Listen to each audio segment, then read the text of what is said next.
cara kita menjaga wahdatus syuur, hatinya bisa tetap satu? Gimana caranya kita membangun sebuah perasaan yang sama antara kita dengan saudara kita? Analoginya sederhana, analogi cowok cewek aja. Gimana biar dia punya perasaan ke kita? Caranya gimana? Gak tahu caranya? Pantesan ya, aduh. Wah, harus saya sharing juga nih, rahasia-rahasia dulu. Caranya, kalau kita pengen bangkitin rasa sehati, ada dua.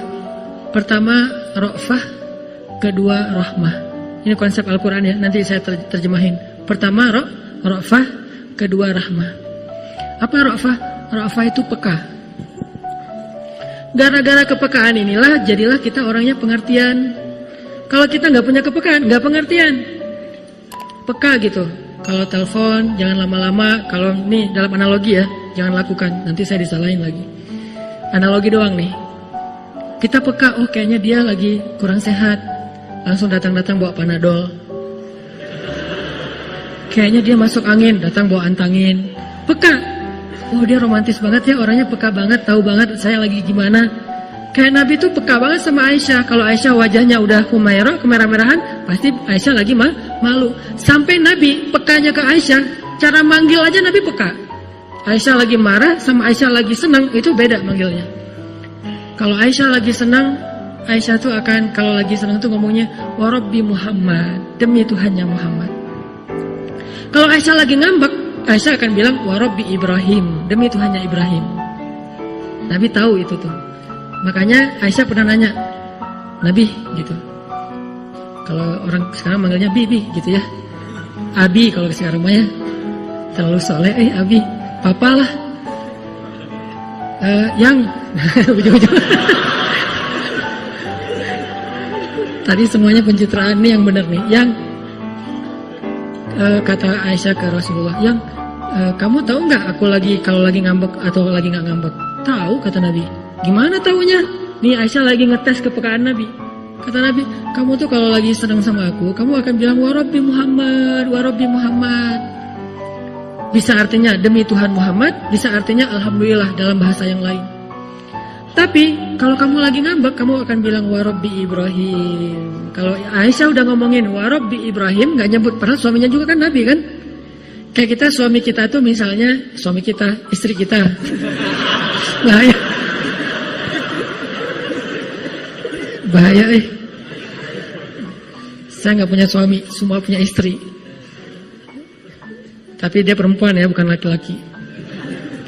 Nah, kalau istri kita, sebutlah istri kita tuh misalnya pinter masak. Dia punya kayak brand cake gitu atau apalah, punya masakan yang khas. Sebutlah misalnya istri kita tuh pinter masak dan punya warung Padang.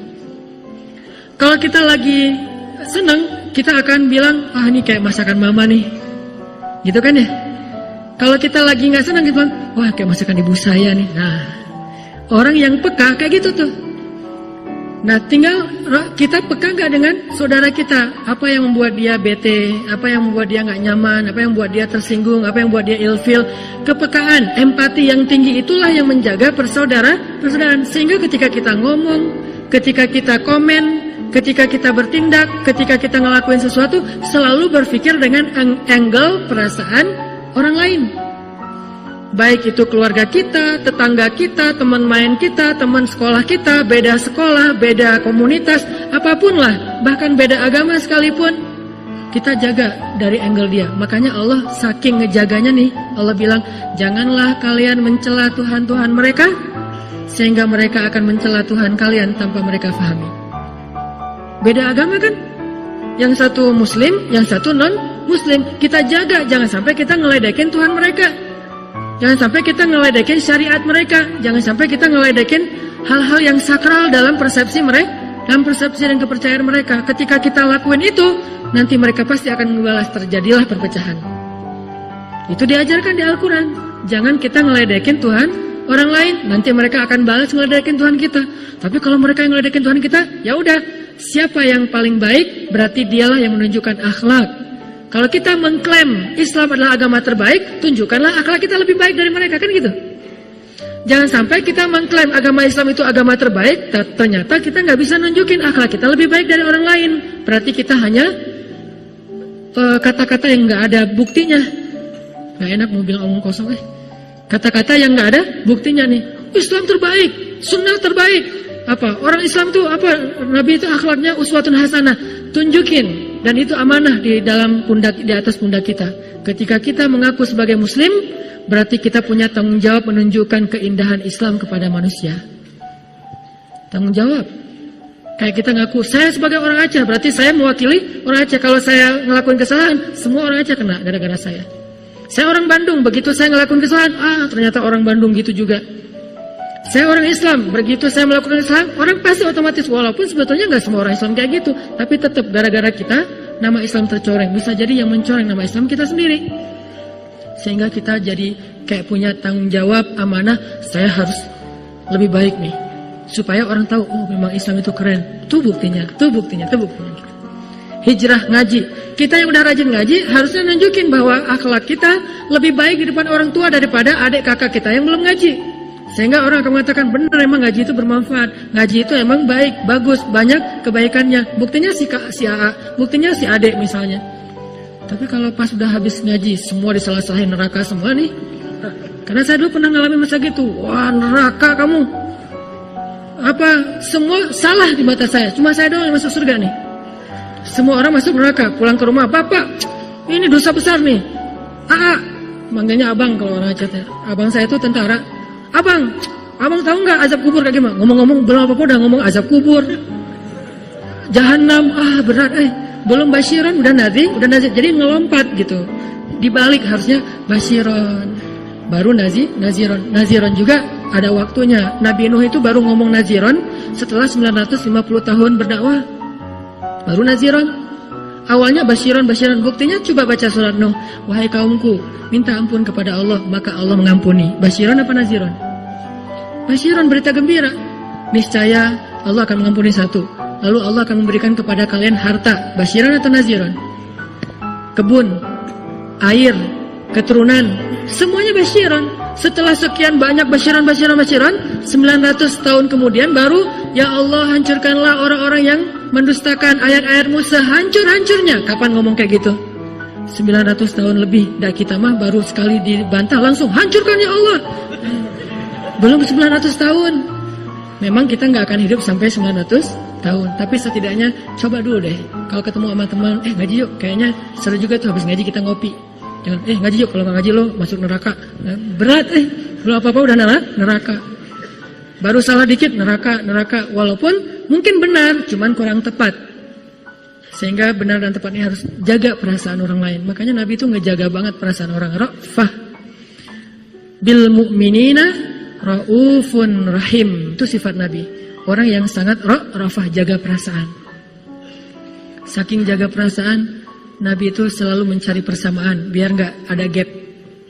Ketemu dengan para penggembala ternak, Nabi ngomongin, tidaklah Allah mengutus seorang Nabi kecuali pasti pernah menggembala ternak. Oh gitu ya Nabi. Ya kalau gitu profesi penggembala ternak keren dong. Keren. Coba cari persamaan kan. Terus ngomong lagi ketemu sama orang miskin yang makan roti keras. Namanya qadid. Rotinya keras. Kalau mau dimakan dicelupin dulu ke air, rendam, baru bisa dimakan. Pas Nabi duduk di antara mereka gak enak hati. Aduh gak enak nih mau ngidangin yang kayak gini ke Nabi. Kan Nabi orang yang mulia. Masa kita hidangin roti yang keras, disembunyiin aja, disumput aja gitu. Akhirnya kata Nabi, saya itu anak seorang perempuan yang biasa makan qadid. Oh gitu Nabi, yaudah yuk kita makan bareng. Makan bareng. Jadi terbiasa makan qadid. Dari ibunya juga ditunjukin. Ketemu dengan orang miskin. Ya Allah, hidupkan saya sebagai orang miskin. Matikan saya sebagai orang miskin. Bangkitkan saya bersama orang miskin. Tapi jujur ya doanya. Kadang-kadang kita kayak basa-basi gitu ternyata terjadi. Ya Allah kok gitu banget sih. Basa-basi doanya. Kalau Nabi mah jujur. Emang siap dengan konsekuensi doa itu. Saya kira doa itu kayaknya satu-satunya doa Nabi yang susah diamalkan. Ada yang pernah ngamalin? Dan saya juga yang ceramah gak berani. Paling doa ya Allah rezeki yang halal, yang tayyib, yang berlimpah. Gak ada. Berani ya Allah hidupkan saya sebagai orang miskin. Malam sepertiga malam, lagi hujan, lagi baper berat. Coba doain itu kalau berani. Satu-satunya doa yang kita berharap nggak dikabulkan ya Allah jangan dikabulkan, cuma basa-basi doang misalnya, itu bahaya. Ketemu orang miskin, Nabi ngomong kayak gitu. Ketemu sama orang kaya, Nabi akan bicara tentang sebaik-baik pekerjaan adalah berdagang. Coba. Jadi semua orang itu jadi happy gitu kalau ketemu Nabi. Ada aja pembicaraan yang sama sama mereka. Walaupun kadang-kadang Nabi kayak iseng gitu, nggak godain doang, tapi tetap dibesarkan hatinya dan motivasi. Nabi, kata seorang nenek-nenek, Nabi kan udah pernah ke surga, ngelihat saya nggak di surga? Enggak tuh, nggak pernah ngelihat nenek-nenek kayak ibu di sana. Gitu. Sebelum dia nangis, daripada dia antar nangis unfollow kan, wah jangan deh. Langsung Nabi bilang, karena ibu nanti di surga akan muda lagi. Oh Nabi selfie. Dicari sesuatu yang selalu bikin orang happy.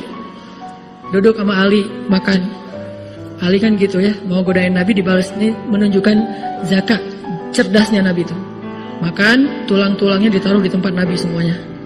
Kayak makan ayam gitu atau ikan, pokoknya tulangnya ditaruh tempat Nabi. Pas sudah selesai makan, Ali bilang, Nabi makannya paling banyak tuh, tulangnya numpuk, kata Ali.